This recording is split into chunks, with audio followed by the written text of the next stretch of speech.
Marcos, el capítulo 15, el versículo 16, dice lo siguiente: los soldados llevaron a Jesús al interior del palacio, es decir, al pretorio, y reunieron a toda la tropa. Le pusieron un manto color púrpura y luego trenzaron una corona de espinas y se la colocaron. ¡Viva el rey de los judíos!, lo aclamaban.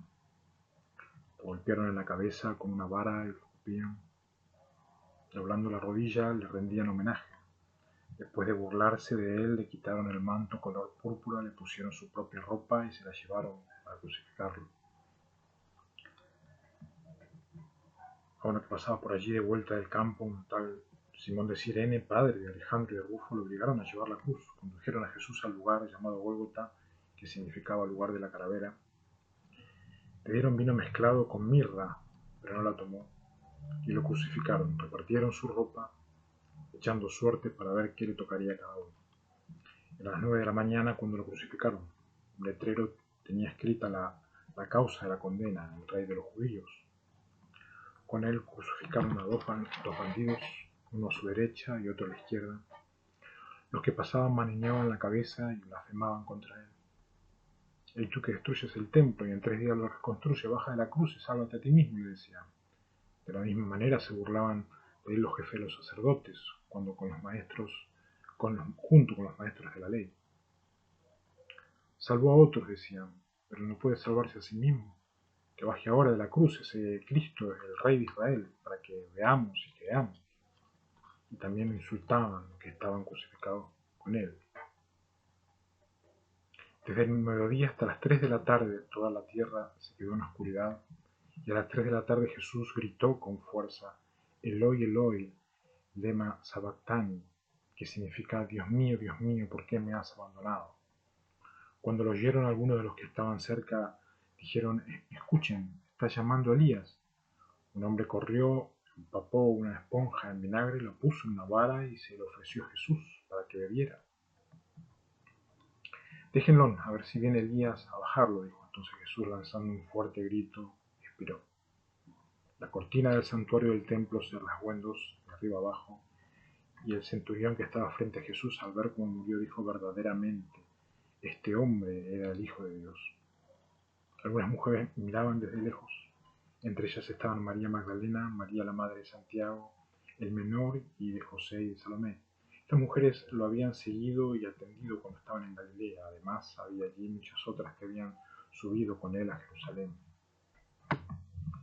Una nueva versión internacional de la Biblia, elegante, con algunos versículos dignos de poder hacer exégesis y aclarar el desarrollo de la investigación teológica. No obstante, quiero meditar brevemente según la visión creada por la inteligencia artificial, que es un resumen de los puntos más importantes que puede llegar a tener el mundo teológico e inclusive otras ciencias, en base a la letra mayúscula IA que se aplica en estos casos a teología. La crucifixión de Jesús estuvo marcada por señales sobrenaturales pre y post-mortem, simbolizando un cambio cósmico y espiritual.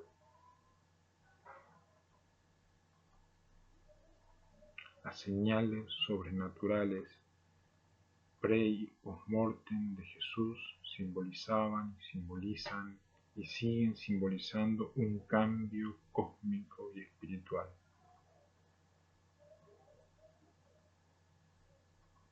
No hay lugar para la política. No hay lugar para la cosmología astrológica, no hay lugar.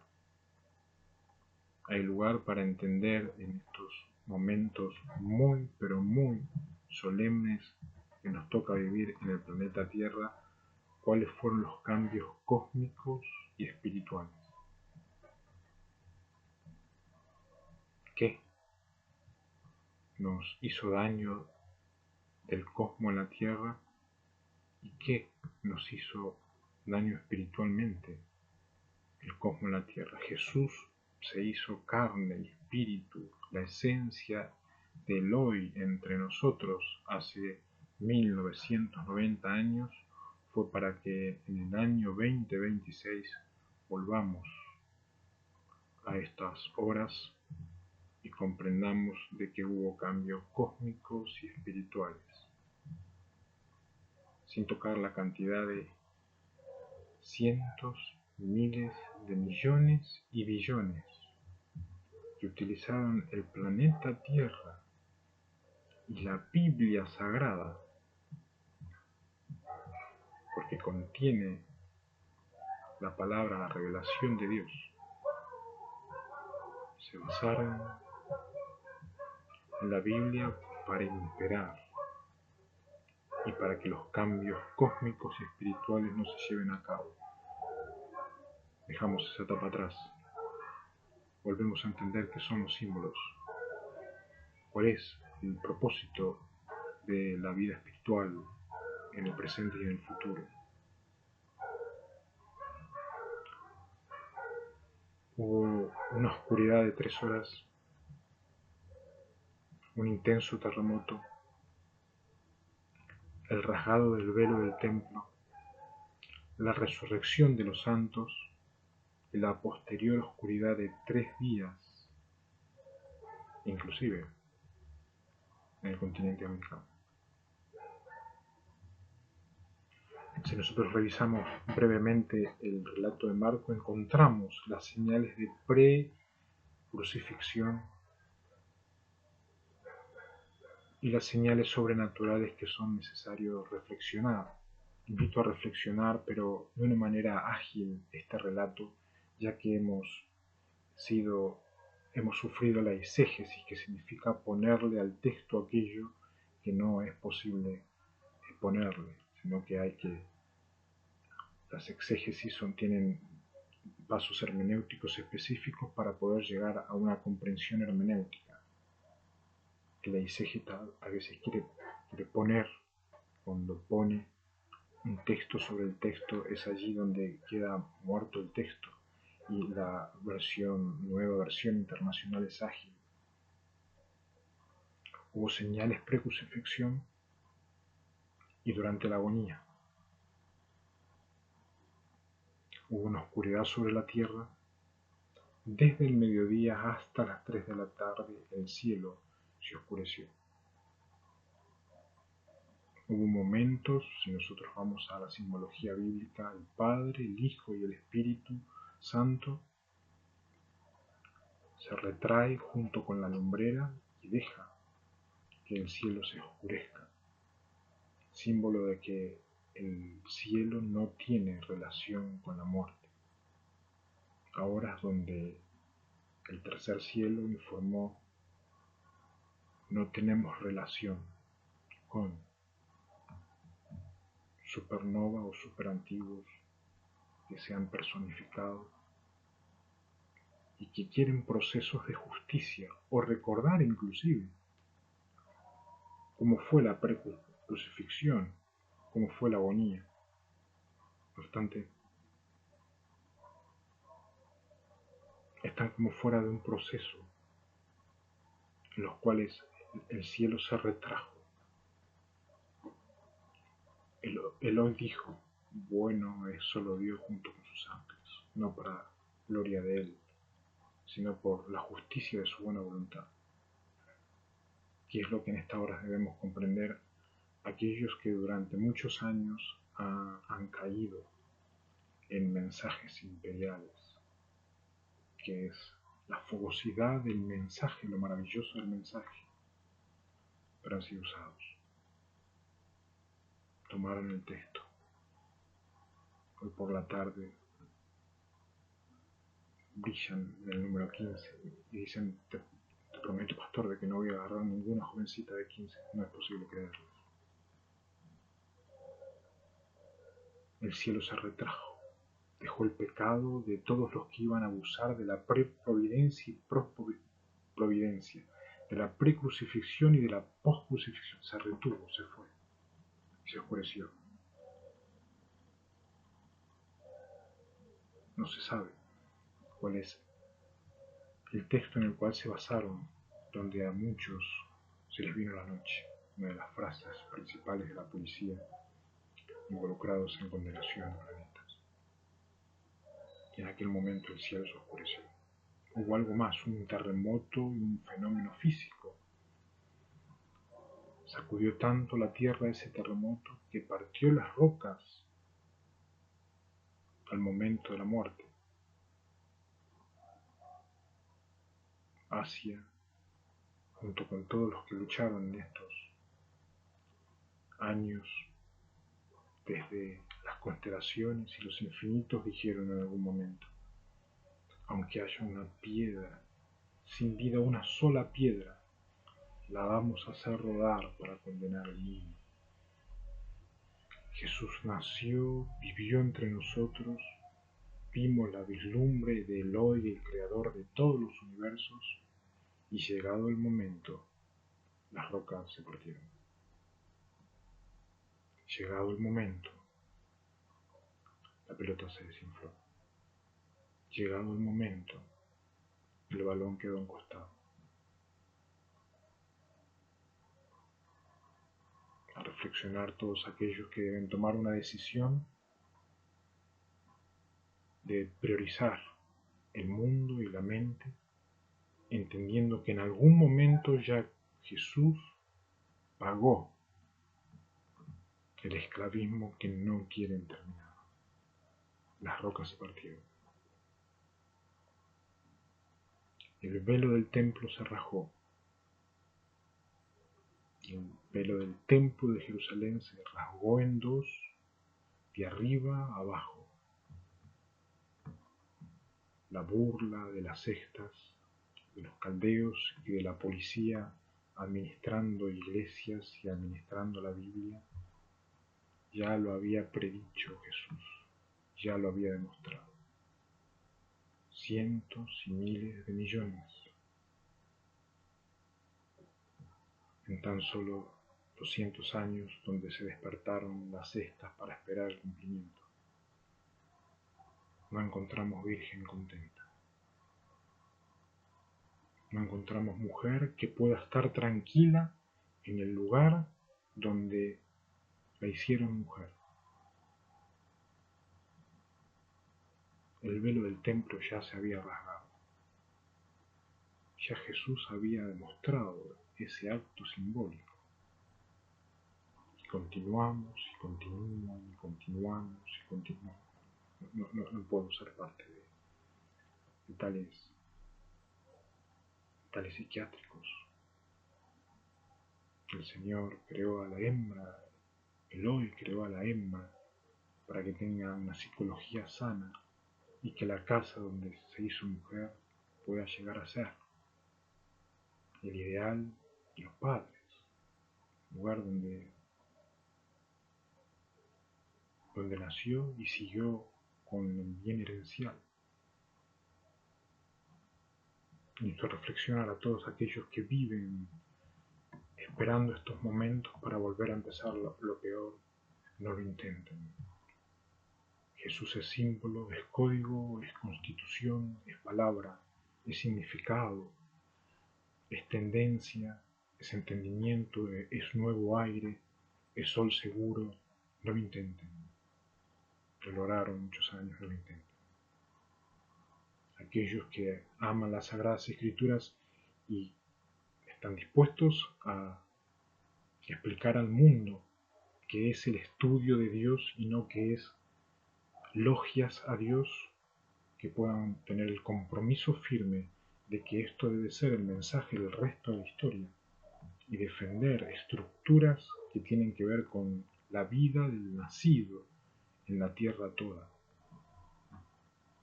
Hubo una resurrección de los santos, una oscuridad en la tierra, desde el mediodía hasta las 3 de la tarde, el cielo se oscureció, hubo un terremoto, se partieron las rocas, hubo un velo del templo que se rasgó, símbolo de la mujer creyente, de la iglesia creyente, y la autoridad que debe tener el hombre en materia de cuidado y protección a las biológicas que llegan a tal confianza en lo religioso.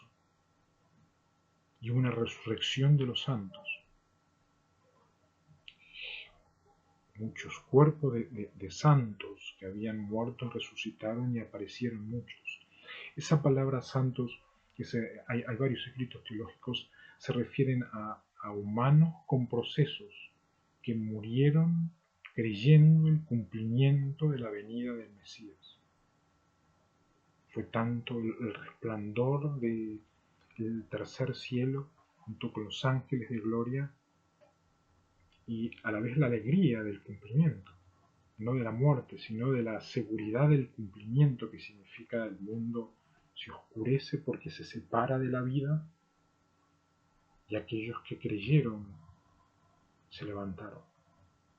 Algunos escritos extrateológicos y teológicos que dicen, y la historia extrabíblica y universal, de que se levantaron literalmente, se levantaron, las calles se levantaron hombres que recurrieron inmediatamente a buscar, se levantaron de las tumbas, fue algo increíble, no fue espíritus, fue algo físico, abstracto, concreto, en lugares como si hoy ve, si uno puede verificar hoy Gaza o ciertos lugares de Israel.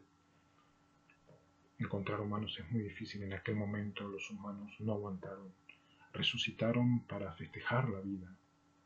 No podemos prolongar la resurrección o nuevas resurrecciones, pero sí podemos apoyarnos en las lecciones. En aquel momento el cielo no se retuvo y los humanos no aguantaron. El cumplimiento era seguro.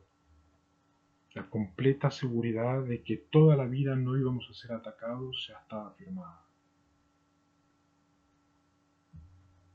Hubo burlas y símbolos de torturas. La corona de espinas, la burla de los soldados, la inscripción INRI, rey de los judíos, y los clavos en manos y pies. Jesús informó de que estaba seguro de que los judíos eran individuos que tenían ínfimos procesos,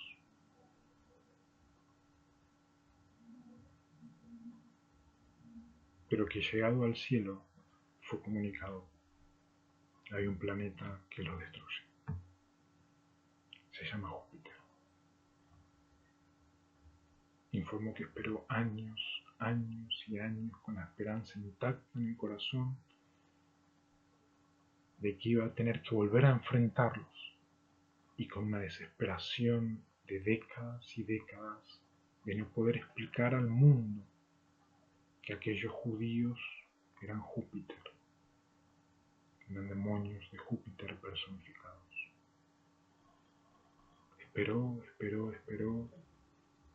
y diplomáticamente, en el momento oportuno, cuando Júpiter dejó de existir nuevamente y dejó de atacar, confirmó la exactitud, la veracidad, la creencia de la esencia de Dios gobernando todo lo bueno, y el cumplimiento llegó con Cristo en vida en el cielo, ya con una edad avanzada, pero con un cumplimiento exacto, con un doble cumplimiento, primeramente al tener que sufrirlos allá y posteriormente al poner un punto final al planeta. Una confesión del centurión. Al ver los fenómenos, el centurión romano exclamó verdaderamente: este hombre era el Hijo de Dios. Una de las palabras más maravillosas de alguien que reconoce al hombre como verdadero. Las primeras palabras de quien sería posteriormente Timoteo. Y hubo señales post crucifixión, días posteriores, 3 días de oscuridad. Inclusive en el continente americano, la muerte fue seguida por 3 días de tiniebla densa, impidiendo encender las luces, reflejando una destrucción, tempestad y terremoto. La voz del Señor, tras la oscuridad, la voz de Jesús se escuchó anunciando la destrucción de los inicuos y llamando al arrepentimiento. Y hubo una aparición que fue la resurrección de Jesús, que mantuvo las heridas de los clavos y las lanzas como señales de aquel vil sacrificio. Todavía no había en estos lugares para encender luces, había velas, Hubo una oscuridad en América en aquellos momentos, según dice la primera parte. Aquella voz del Señor fue una voz que se escuchó no solamente por los profetas, sino también por la predicación de Jesús. Y la aparición de Jesús no fue por estigma, sino que fue una resurrección en la cual algunos teólogos creen que fue una personificación. Jesús guarda silencio y en la eternidad sabrán si Jesús volvió en espíritu o era el ángel del Señor. En el futuro la investigación seguirá para poder verificar la veracidad de la aparición de Jesús post muerte, post crucifixión, post ascensión. Las señales fueron interpretadas a lo largo de la historia como un cumplimiento profético, una validación de la identidad divina, marcando el fin de la antigua ley, pero a la vez cumpliendo la antigua ley. Habían perdido el dominio. Los judíos, el pueblo de Israel, había perdido el dominio, se habían fundido en exceso de leyes. Jesús viene a retomar el dominio de la ley, ratifica a lo largo de los evangelios, confirma.